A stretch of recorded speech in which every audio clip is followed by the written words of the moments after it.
Bismillah ar-Rahman ar-Rahim, alhamdulillah, wassalatu wassalamu rasulillah, sallallahu alaihi wasallam. This is a video response to one of the Daees, may Allah bless him, very knowledgeable brother, a lot of great work, may Allah bless him and protect him, who has come up with a video that could be interpreted in different ways, especially by feminist sisters and feminist brothers. The brother is doing a lot of great work again. I pray that Allah subhanahu wa ta'ala blesses him for his great work. And I think he has given a disclaimer that is not very clear. But then again, when we do these kind of like opinions and why this opinion, it could be definitely used, especially that he is in a position of a brother of knowledge, a student of knowledge, that it will be used. But he said that, you see, The issue is about, of course, and people really hate me because I am a proponent and then a supporter, because I believe they're trying to destroy it and remove it. And that's going to destroy men, actually, because Allah has created men in a certain fitrah, and that will be my first point. Bottom line is, it's about ta'addud, polygyny. And this student of knowledge, this brother, I don't need to mention his name because he is part of a group there that they do an amazing work about Arabic language, about the da'wah, the Salafi da'wah, mashallah, and great content that they have. But bottom line is, he is saying that, look, is it really a sunnah or is it mubah? Yeah, any permissible. And how does that work? Well, he gives a bunch of evidences that it's not a sunnah, that is just mubah. First and foremost, I think he talks about that there's some khilaf, but he didn't make it clear. There's some great khilaf, whether it's a sunnah or mubah, because many of the ulama have said that it is a sunnah, and I will post some proofs and some evidence for that. And also, maybe what he doesn't say is that depending on situations, the ruling can change, specifically that it could be even actually encouraged or mustahab or commended to do depending on the situation. All right, now someone might say, yeah, but it could also be made haram. Like, for example, sidd dirat. Well, it's a good point. However, my argument is that certain rules can be made like that, depending on what it leads to. And then there's certain things that cannot. For example, consuming certain food could be that, hey, it could be made, even though it's halal, mubah, that maybe because there's a depletion of thing, it could be given a ruling that this is discouraged and shouldn't be done. But when it comes to the situation of ta'addud, for example, when you look at the situation of the world, why is it made today to be believed as something that is, okay, it's not a sunnah. It changes rulings. It's gone to also some ulama saying that it's makruh. Some politicians and in certain countries, it's been made haram. In certain North African countries, it's been outlawed. In Muslim countries, as this is not permissible. It's made haram. You can get arrested. This is not a non-Muslim country, it's a Muslim country. So now it's gone to the ruling of haram. These countries claim to be Muslim. They have muftis, grand muftis of these countries, and ulama, but they're considering ta'addud as haram. So it can be very confusing, especially when a video like this is released and not clarified, that there's many opinions. Well, not many opinions, but there's opinions, great opinions, and how it can be, when can it be, is it mubah, sunnah? Because if it's sunnah, means it's really commendable. Now, many of the ulama believe that. And the evidence for that is that they use the previous prophets, as Allah says, that this is the sunnah of the prophets before. They all pretty much all had multiple wives. Pretty much all. So it was a sunnah of the prophets before. It is definitely a sunnah of the Prophet ﷺ, as you can see in his practice. Not just that, is that the Sahaba, who were the best people, excuse me, you will not find amongst Abu Bakr, Omar, Uthman, or Ali, that they did not practice polygyny. Now, ta'addud can come under the concept of marriage, zawaj, or malakat ayman. No one can say that they did not practice malakat ayman.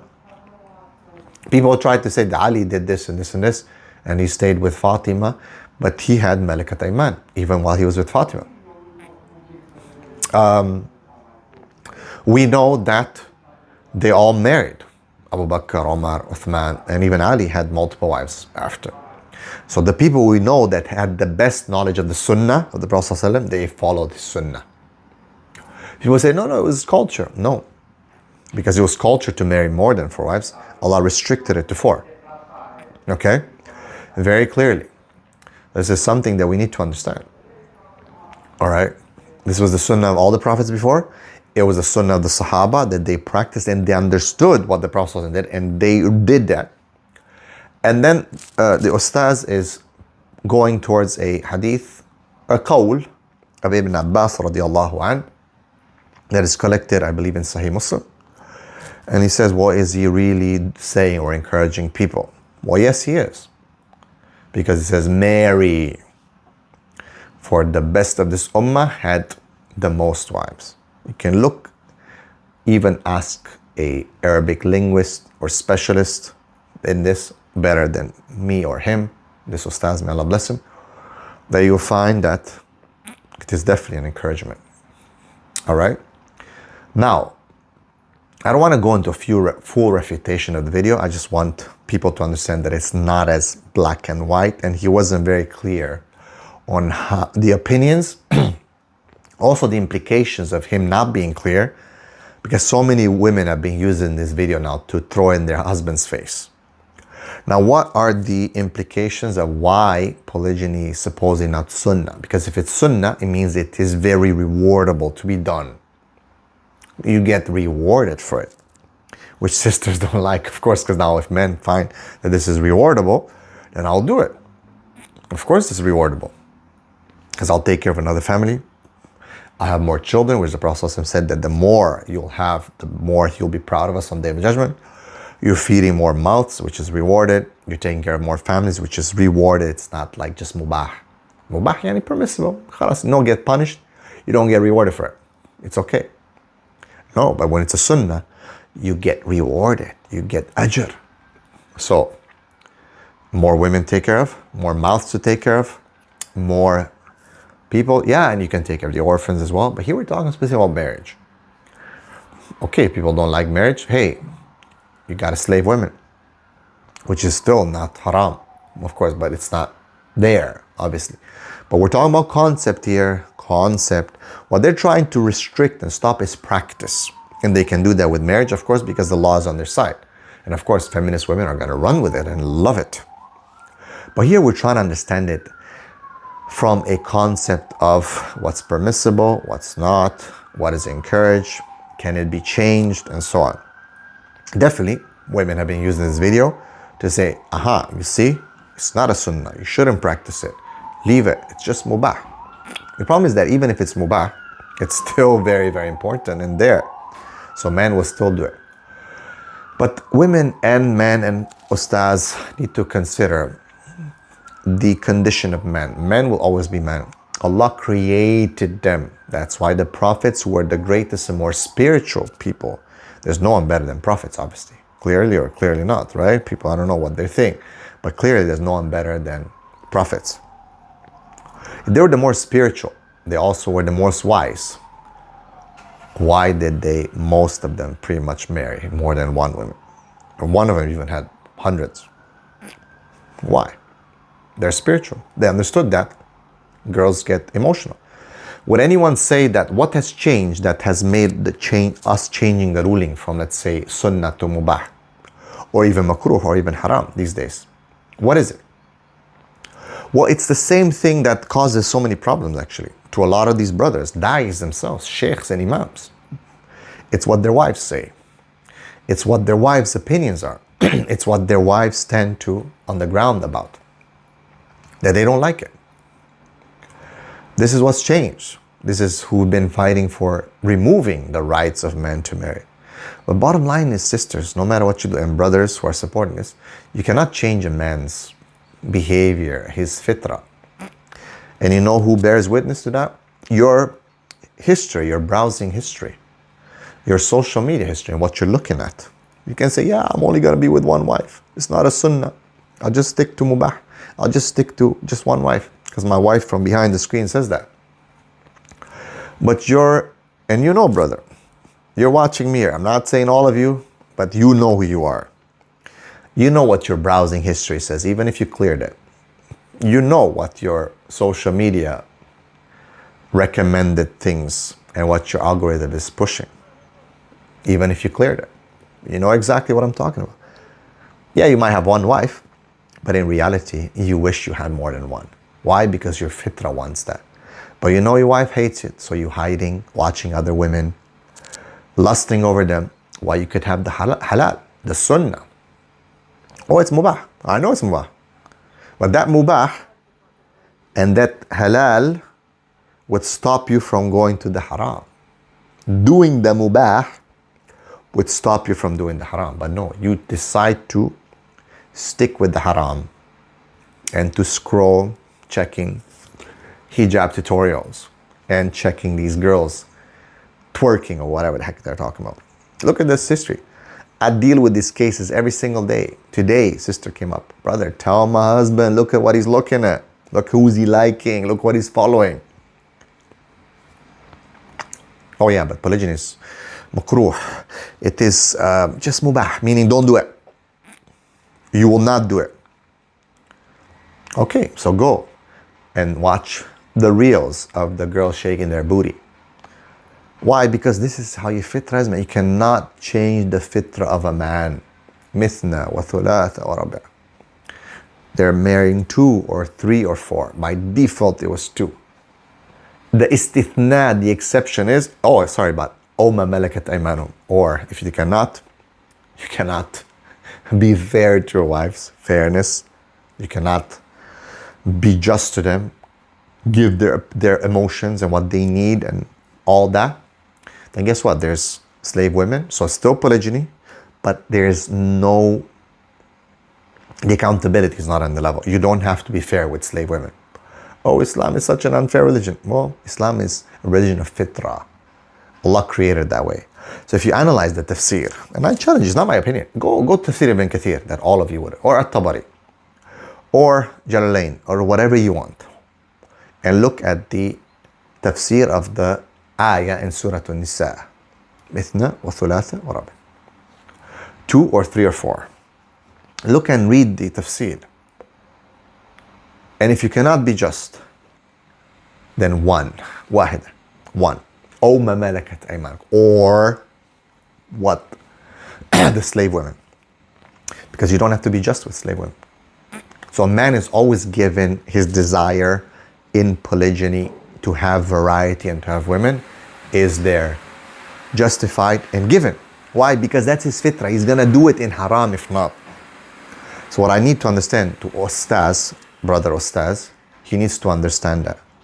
And when he's making a video like that, he needs to understand the fitrah of man. He needs to consider what this does to women and how they're gonna use this video and what they're gonna do and where it's gonna push brothers when these women are threatening to divorce, to take away the children. As the question went, the question came from a student of knowledge who his wife was threatening to leave and to break his family and to take his children, which women do because they love that. They know that they can do that. They know that the culture and that the law is in their favor. Everything is according to their feelings. The rulings of hadith, authenticity, or fiqh rulings are now based on desires and feelings and emotions of women. And that's why a lot of these Daees will say, but don't you take in consideration your wife's emotions and your wife's feelings and this and that, how she's gonna feel? You should be just, but you cannot be just, so you cannot marry. Okay, but oh ma malakat aymanukum. The slave women were also put there. Don't you think that women would be hurt and emotionally feel bad if they know that their husbands have slave women? You think that only if they have wives? No. Of course they'll be, it still applies. But now the man's off the hook because he doesn't have to be fair. It's even easier. And no one can make an argument that that option's been invalidated forever. there's no availability, but no imam, no scholar, no alim will ever dare to say that it's become haram. And if they do, they're in big trouble. And we say, فَأْتُوا بُرْحَانَكُمْ إِن كُنْتُمْ صَادِقِينَ. And that's not the Convention of Geneva or this and that. That's not proof or evidence, bro. Okay? We're talking about you made something halal haram. And it's a big issue that Allah warns about. That you can be punished for big time. Here, I'm not here to argue, but to make an evident case against how these things are used by feminist and feminist women and feminist men. Last but not least, Allah subhanahu wa ta'ala says in Surah At-Tahrim, talking to the Prophet لِمَا تُحَرِّمُ مَا حَلَّ اللَّهُ لَكَ. Why do you make haram upon yourself what Allah has made halal? Meaning, halal mubah, yani, okay, fine, mubah. But what we're doing now is we are changing the ruling, going more towards haram. It was, let's say, there was definitely huge, strong opinions, 100%, that this is sunnah, that all the prophets before did it, that the Prophet did it, that the great Sahabas and many of the Sahabas and Tabi'in did it, and it only recently that's been really pushed back due to the cultural and economic and political implications. It's changed. Now it's supposedly halal, mubah, okay, but also makruh, according to some today, some ulama, and some who are saying that, no, don't break your family, meaning yani, it's mubah, but it's makruh. Don't do it. It's permissible, but don't do it. That means it's makruh. Yani it's discouraged. That's what it's doing. And many countries now are making it haram and has made haram, like Tunisia, I think, and Algeria maybe, and Turkey for sure. So now it's becoming haram. But with such lectures, again, if it's not clear, I'm not saying that the brother is not, I know he's aware of the opinions and he's just trying to give one, I guess he's maybe has good intentions to make it makruh in a sense, or aiming towards that so the brothers don't break their families. But bottom line is, why are all these changes? This is my main point. It's coming back to what? To one thing and one thing only. Women's emotions. The authenticity of hadith based on women's emotion. The rulings of fiqh and fatwas today always have to take in consideration women's emotions. Everything seems to mustalah al-hadith, yani, establishing what the hadith goes back to women's emotion. If women agrees to it, okay. If women doesn't, oh, problem. From the life of the Prophet ﷺ, from those sensitive things that they hate, it's based on women's emotion. Interpretation of hadith, of intimacy and angels cursing and majority of women hellfire and this and this and this. Oh, no, we interpret it on women's emotions. Yeah, the Prophet ﷺ, he didn't go based on, yes, women's emotions are important. We want to be kind to them. Yes, all these don't invalidate that. But bottom line is, لِمَا تُحَرِّمُ مَا أَحَلَّ اللَّهُ لَكَ تَبْتَغِي مَرْضَاتَ أَزْوَاجِكَ. What are you looking for? You're looking to satisfy and the emotions of your wives. If that's the ruling or the case, why these rulings are changing, why a man shouldn't do ta'addud or anything else, that is wrong. If a man decides to, for whatever reason, that's his thing. But if people are now making the point that we shouldn't marry, we shouldn't, it's discouraged, makruh, even though it's halal, mubah, it's because you're doing tabtaghi mardat azwaj. You're just seeking the pleasure of your wives. Well, guess what? If you're going to go based on the pleasure of your wives or women in general, you'll go astray. Mark my word. Not because I say so, because many of the ulama have had this. Many hadith prove that. And that's why women don't rule. They're not in the ruling parties. They're not judges. And even though people say, yeah, but there was a judge here and a judge there, and Omar put some woman in charge of the market. Okay, go be in charge of the market. But you're not going to be a khalifa. You're not going to take those major decisions that men have to take, because you're just not being created for that. And when you follow females' opinions, it can destroy and mislead. And that's why many men have to clear their internet searches, sadly, because Allah created you in a certain way and you are invalidating something that is meant mubah for you. Therefore, you're going for something else. If bread is, invalidated, now it's mubah, guess what? I'm still hungry. I'm going to go for something else. If Allah has given you mubah, ta'addud, and I'm not saying everyone's going to do it, but now you're fighting against it and you're making it makruh and difficult and hard and harsh on it, guess what? Browser history, man. That's all I can say to you. Browser history. algorithm on your Instagram and your Snapchat. Duck, what you watching, bro? You can argue with me as much as you want to, but you know what I'm saying. You know I'm right. You know that what I'm saying is. So, I'll leave you with this. لِمَا تُحَرِّمُ مَا أَحَلَّ اللَّهُ لَكَ. Why do you make haram, not permissible, hard on yourself, what Allah has made permissible? تَبْتَغِي مَرْضَاتَ أَزْوَاجِكَ. You are seeking for the pleasure of your wives. You're never going to find their pleasure, bro, fully, 100%.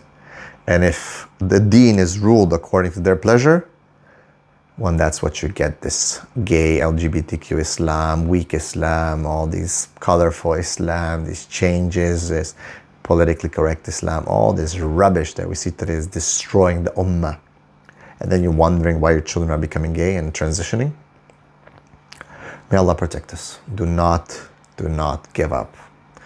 What Allah has permitted, that's it. No one can change. There is a reason why. It's not just because it's there. Yeah, it's just there. It's just there, but don't do it. No, there's a big reason. And that reason is that men will always be men. And if you tell them to be nothing than men, to be weaker, then they become women. They transition. They take hormones and they become homos. And you see what's happening right now. You're telling men to stop being men, to deny their fitrah. I'm not saying to just let their desires, but Allah has capped it and put it in a specific way and a specific thing that's permissible. Because if not, my brother, clear your browsing history, bro. But guess what? You can lie to everyone. You can lie to anyone. You can lie to your wife. You can lie to the community. You can lie, you're an imam and a scholar, whatever. You can lie to anyone. Okay, but you cannot lie to yourself and you cannot lie to Allah. Clear your browsing history. Or you who thinks that polygyny is makruh. You're gonna give up something that is mubah? All right. Assalamu alaikum.